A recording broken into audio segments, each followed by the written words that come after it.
இலங்கை தமிழர்கள், வெளிநாட்டில் வாழ்வுக்கூடிய தமிழர்கள் ஒரு நேர்காணலில் சொல்கிறார்கள், இலங்கை தான் எங்கள் பூர்வீகம் என்று எல்லாரும் நினைத்து கொண்டிருக்கிறார்கள். அப்படி இல்லை, எங்கள் தாய் நிலம் தமிழ்நாடு, எங்கள் சகோதரர்கள் இரத்த சொந்தங்கள் தமிழ்நாடு, அங்கே வாழ்கின்ற தமிழ் பேசக்கூடிய அத்தனை மொழி சேர்ந்தவர்களும் எங்களுடைய உறவுகள் அப்படின்னு சொல்கிறாங்க. அதுக்கு கமெண்ட்லேயும் இதுலேயும் போய் கேவலமாக திட்டி வச்சுக்கிறாங்க அவங்கள. இலங்கை அகதிகளே, பிச்சை எடுக்கிறவனுங்களே, உங்களுக்கு எதுக்கடா தமிழ்நாட்டில் உரிமை இருக்குது? இது விஜயநகர பேரரசு பூமி. விஜயநகர பேரரசு பூமியாடா இது? சேர சோழ பாண்டியன் பூமி இது. இது தமிழர் பூமி இது அப்படின்னு கெட்ட கெட்ட வார்த்தையில் திட்டி வச்சுக்கிறாங்க. நான் கேட்குறேன், ஆந்திரா இப்போ மாநிலம் பிரித்தாச்சு, உங்களுக்கு 2 மாநிலங்குது. ஒன்று தெலுங்கானா, ஆந்திரா 2 மாநிலங்குது உங்களுக்கு மொழிவாரியாக. தமிழ்நாட்டுக்கு ஒரு மாநிலம், கர்நாடகாவுக்கு ஒரு மாநிலம், இப்படி ராஜஸ்தான், குஜராத், ஒரிசா, பெங்கால் அப்படின்னு சொல்லி அவங்கவுங்களுக்கு ஒரு மாநிலங்குது. என் தொப்புள் கொடி உறவான இலங்கை தமிழருடைய தாய் பூமி இந்த தமிழ்நாடு. இல்லைன்னு எவன் சொல்ல முடியும்? இங்கே அரசியல் சரியில்லை, அரசியல் ஆள்பவர்கள் சரியில்லை. எங்களை கொலை செய்து கொன்று குமித்து வெட்டி வெட்டி வெட்டி வெட்டி கொலை செய்தான் திமுககார். அந்த திமுகவுக்கும் அதிமுகவுக்குமே நாங்கள் வாக்களிக்கிறோம். சிங்களவன் வெட்டி வெட்டி கொலை செய்வதற்கு ஆயுதம் கொடுத்து உதவினார்கள் இவர்கள்.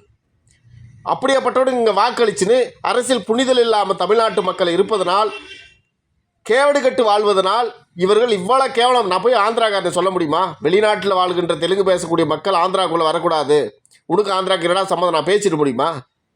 ஏன்னா இங்கே இருக்கிறவனுங்க சூடு சொரணை கட்டப்போ எவன் தமிழனே தெரிய மாட்டேன்னு.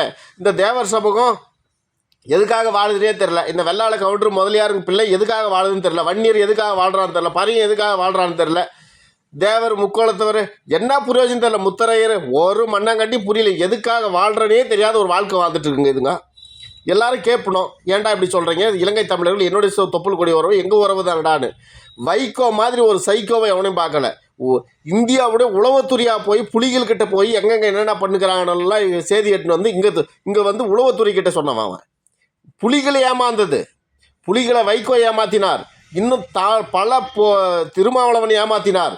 இவர்களெல்லாம் இந்தியா உளவுத்துறையாக தன்னை தமிழ் தேசியவாதியாக போர்வையை போத்திக்கின்னு அங்கே போய் புலிகள் என்ன திட்டம் வச்சு இருக்கிறது, என்ன செய்து கொண்டு இருக்கிறது என்று இந்தியாவுக்கு துப்பு கொடுக்கின்றவர்களாக செயல்பட்டார்கள்.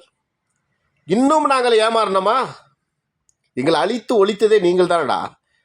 பிஜேபி, காங்கிரஸ், திமுக, அதிமுக இந்த கேடுகட்ட கட்சிகள் தானடா எங்கள் அமைப்பை ஒழிச்சது. தமிழனை துண்டு துண்டாக பிச்சு போட்டது. எங்களை வெட்டி வெட்டி வெட்டி கொலை செய்தான் சிங்களவன். அதுக்கு அத்தனையும் ஆயுதம் கொடுத்து பணம் கொடுத்து உதவியது காங்கிரஸ் அரசு. அதுக்கு கூட இருந்து துணை நின்றது திமுக அரசு. சீக்கிரம் அவர்களை கொன்று ஒழியுங்கன்னு சொன்னது அதிமுக ஜெயலலிதா அரசு. இன்னும் மறந்து விடுமா?